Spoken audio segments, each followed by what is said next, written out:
Hey, Jules Blessed Vegan, and as always, welcome to my channel. And for those of you who are new, I know you can benefit. So we've been doing random acts of kindness as part of Advent, which are the 24 days before Christmas, the 4 Sundays before Christmas. And so even if you're not religious, I was suggesting that you just do small acts of kindness as tiny little Christmases, right? You're giving a little bit of Christmas to a whole bunch of people with no obligation to you at all. It's completely random with no expectation of anything in return. And of course, the gift of it is that inevitably you end up being blessed as well.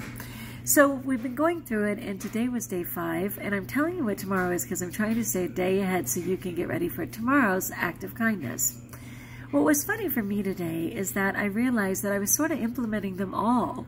Like there's like an awareness now of each of those kindnesses. So even though yesterday's was to hold the door for someone, I found myself holding the door anyway, and I was really happy to do it. And then the day before was giving someone, a colleague or a friend, a drink, right? Like a coffee or water or whatever. But I still was sharing my lunch today. Like I was just aware, and it was so joyful.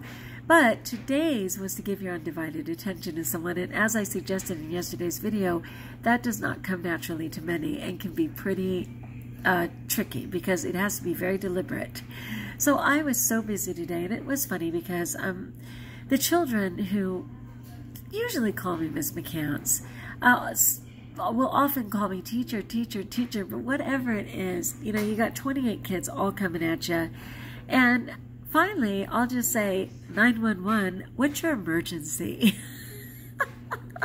And they will all just start laughing. And I'm like, seriously, how desperate can you be? You can't, you're calling me teacher. So as a joke, of course, I'll call them student, student, student, come here.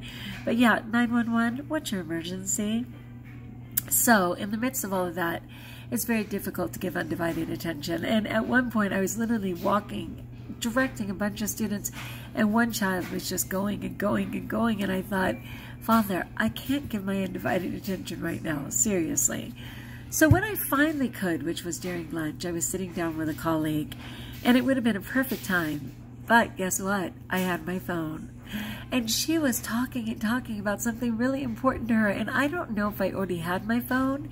And what occurred to me was that a lot of people are so used to people having their phone now that maybe they're offended and maybe they're not, because she had no trouble just talking through that. But by grace, completely God's grace, I got the message. This is your chance to give that undivided attention. And I very calmly flipped that phone over and set it down and gave her eye contact and absolutely listened intensely to what she had to say.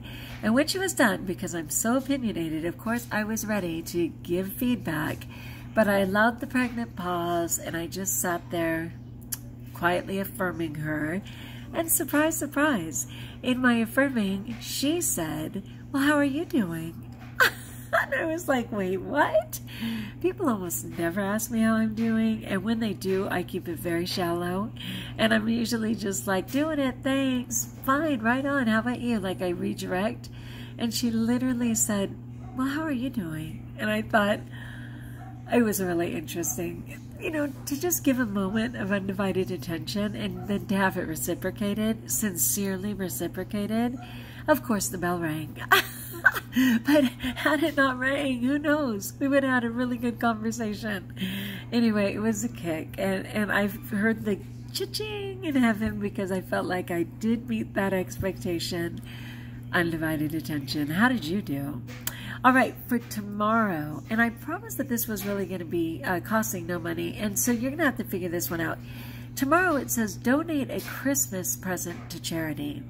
I am so impressed by the dollar store, and it's still $1, unlike the 99-cent store, which is all different prices in California. I don't know about yours, but it's all different prices, and you're super lucky if you find a 99-cent one, which is such a drag. But the dollar store is still $1. So it'd be very easy to buy a couple of trinkets at that and donate them. But if you don't have that, that's okay. There's a ton of places right now that just say gently used. Do you have a gently used item you could donate? Even on top of all of that, if you still have that bag in your closet of things that you downsized but you forgot to donate, donate that. All of those things. Donate a Christmas present to charity. All of those things are ways, but it is at the end of the year if you're going to donate taxes and you want to give to whoever, right? The Red Cross, you should look up the list because some places misspend some things. I don't want to go into that and be too controversial, but you might want to look at the list. Red Cross is pretty good. They do waste some. I've seen it myself firsthand.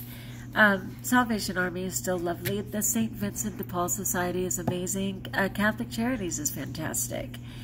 There's a bunch, and it might just be your local, and you might just be like me and take the risk and hand it to the person on the street, you know? Whatever it is, donate a present to charity. Are you in? It'd be lovely if you were. All right, so it doesn't have to cost money, or it could just be $1 at the dollar store, or you could just give things you were going to give anyway. And of course, you could go for the tax write-off. Whatever the case is, you will be bringing a little bit of Christmas anonymously, because the blessing is to you. And I hope you are finding some momentum here in these blessings. It's been a lot of fun for me. Tomorrow is the Feast of St. Nicholas, and it is St. Nicholas as in Santa Claus. Santa Claus. And though I live with Santa Claus all year round, and he bestowed a tremendous gift on me today, which I'm not going to share yet, St. Nicholas was the original Santa Claus, and from the year 1200 to 1500, it was an amazing time where everybody recognized him as Santa Claus, and the infinite, exponentially spread joy and gifts and kindness, and the way that he modeled his life, which is an amazing story, which I'm going to share tomorrow. And it's going to be a very busy day for me because I'm going to do many things. I'm going to be saying my rosary, of course, for my social media community and Jules Blessed Vegan.